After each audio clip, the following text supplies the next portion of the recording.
Good morning, नमस्कार दोस्तों। मैं राजकमल सिंह आप सभी लोगों का अपने यूट्यूब चैनल में बहुत बहुत स्वागत करता हूं, अभिनंदन करता हूं। साथियों, मेरे चैनल में पहली बार हैं तो मेरे चैनल को सब्सक्राइब करें, बेल आइकन को दबाएं, कमेंट और शेयर करें। दोस्तों, कमेंट तो ज़रूर करें, तभी मैं आपकी दिलों की बातों को समझ पाऊँगा कि आप क्या चाहते हैं।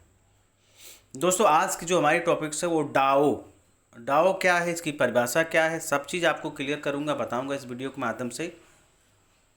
हमारे सिस्टम ट्रेजर एनएफटी में अगर डाओ का जो सिस्टम आने वाला है, जो डाओ लॉन्च होने वाला है, उससे हमको क्या फ़ायदा होने वाला है और हमारा क्या नुकसान होने वाला है, इससे हमको क्या बेनिफिट मिलेगी और हम अपने बिजनेस को कितना डेवलप कर, सारी बातें आपको क्लियर करूंगा इस वीडियो के माध्यम से। चलते हैं दोस्तों, हम बताते हैं आपको डाओ क्या है, डाओ के बारे में अच्छी तरह समझाते हैं आपको। चलिए दोस्तों, बने रहिएगा पूरी वीडियो में, तभी आपको इसकी जानकारी मिलेगी। दोस्तों, डाओ क्या है, मैंने इसका सब कुछ निकाल दिया है ऑनलाइन, मैं आपको दिखा रहा हूं और आप ध्यान से सुनिए इस ऑडियो को, आपको क्लियर होगा। इसके बाद आपको डिटेल में समझाऊंगा। दोस्तों, डिसेंट्रलाइज्ड ऑटोनोमस ऑर्गेनाइजेशन, डाओ का मतलब है विकेंद्रीकृत स्वायत्त संगठन। सरल शब्दों में यह एक ऐसा संगठन है जो किसी एक केंद्रीय प्राधिकरण के नियंत्रण में नहीं होता है। इसके बजाय यह नियमों और कोड के एक सेट द्वारा संचालित होता है जो ब्लॉकचेन पर एनकोड किए जाते हैं। इन नियमों के अनुसार ही संगठन के सभी निर्णय लिए जाते हैं, आमतौर पर संगठन के सदस्यों द्वारा किए गए वोटों के माध्यम से।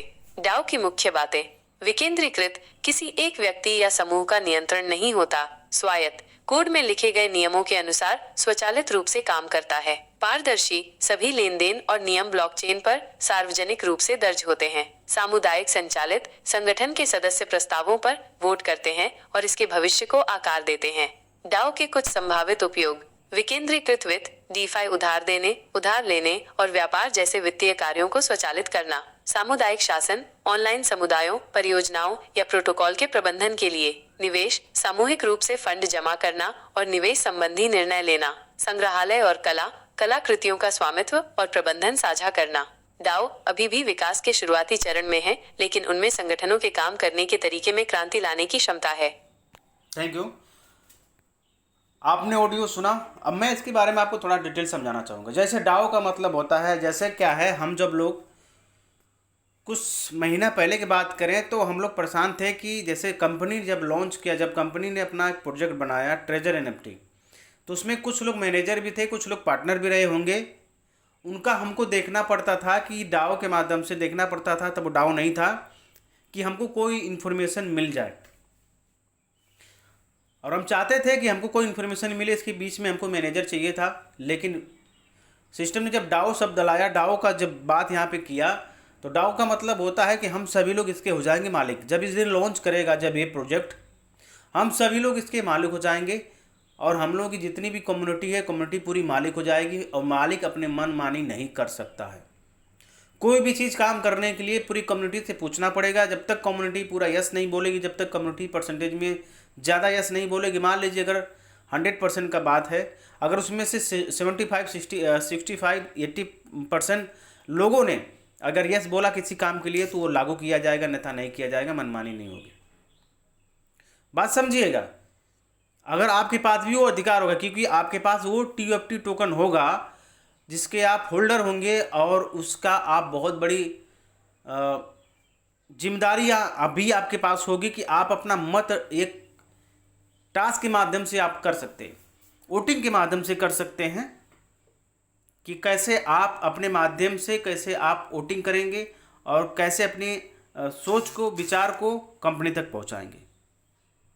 डाओ का मतलब ये होता, सिंपल सा उदाहरण एक और देना चाहूँगा। आप ग्राम पंचायत जब होती है वहाँ पे, तो वहाँ पे कुछ लोग होते हैं, 4-5 लोग होते हैं जो पंचायत होते हैं और सारी लोगों की बातें सुनते हैं और वहाँ पे 5 लोग डिसीजन लेते हैं। ठीक उसी प्रकार से इस कंपनी में जितने भी लोग हैं, अभी तक जितने भी लोग जुड़े हुए हैं, जितने लोग यहाँ पे TUFT के होल्डर होंगे, उनके पास जितना टोकन होगा, जितना ज़्यादा परसेंटेज में उनके पास टोकन होगा, अधिकार उन्हीं को ज़्यादा होगा, सबसे ज़्यादा अधिकार होगा और वो अपने बातों को रख सकेंगे। हालांकि किसी के पास भी कुछ भी टोकन होगा, अधिकार तो उसके पास भी होगा। ऐसी बात नहीं है कि जिसके पास, कंपनी के पास ही तो सारा फंड है, क्योंकि कंपनी ने जब TUFT लॉन्च किया हुआ है हमारे बीच में तो पूरा अधिकार उसका है, लेकिन वो मनमानी नहीं कर सकता, क्योंकि उसके पार्टनर में बहुत सारे लोग हैं जो होल्डर हैं, यानी मैं और आप बहुत सारे लोग होंगे। कोई भी काम करेगा जब तक सभी लोग पूरा कम्युनिटी मिलकर यस नहीं करती, तब तक कंपनी कोई भी डिसीजन नहीं लेगा, क्योंकि ये पूरा पारदर्शी होगा, पूरा खुला किताब होगा, सब कुछ ओपन होगा, कुछ भी छिपाया नहीं जा सकता है। समझ रहे हैं साथियों? तो डाओ का मतलब यही होता, सिंपल था। मुझे नहीं पता था डाओ क्या है, लेकिन मैंने जानकारी लिया तो मैंने आपको जानकारी देने की पूरी कोशिश किया। डाओ यही है। डाओ का मतलब होता है मालिकाना हक। अब इसमें कोई मैनेजर नहीं होगा, ना कोई कंपनी का मालिक होगा कि मैनेजर बोलेगा तो ये होगा, कंपनी का मालिक बोलेगा तो ये होगा। यहाँ पे हम सभी लोग ओनर के रूप में आ गए हैं। समझ लीजिएगा, जिस दिन ये प्रोजेक्ट लॉन्च होगा एक बहुत बड़ी क्रांति आएगी और हमारा बिजनेस, हम सबका बिजनेस बहुत बड़ा होने वाला है दोस्तों। बस इतना ही। आगे तो आप समझदार हैं कि आपको क्या करना है। ये वीडियो आपको देना था क्योंकि डाओ का परिभाषा हुआ था। मैं डाओ क्या है मैं दिखाना नहीं चाहूँगा। आपने देखा होगा डाओ के बारे में, कंपनी के माध्यम से टेलीग्राम में डाओ शब्द आया हुआ था, एक मैसेज आया था जिसके बारे में मैंने आपको डिटेल समझा दिया। वीडियो अच्छी लगी आप लोगों को शेयर करिए, उनको भी बोलिए वो आगे भी शेयर करें और ये अच्छी नॉलेज लोगों के पास जाए।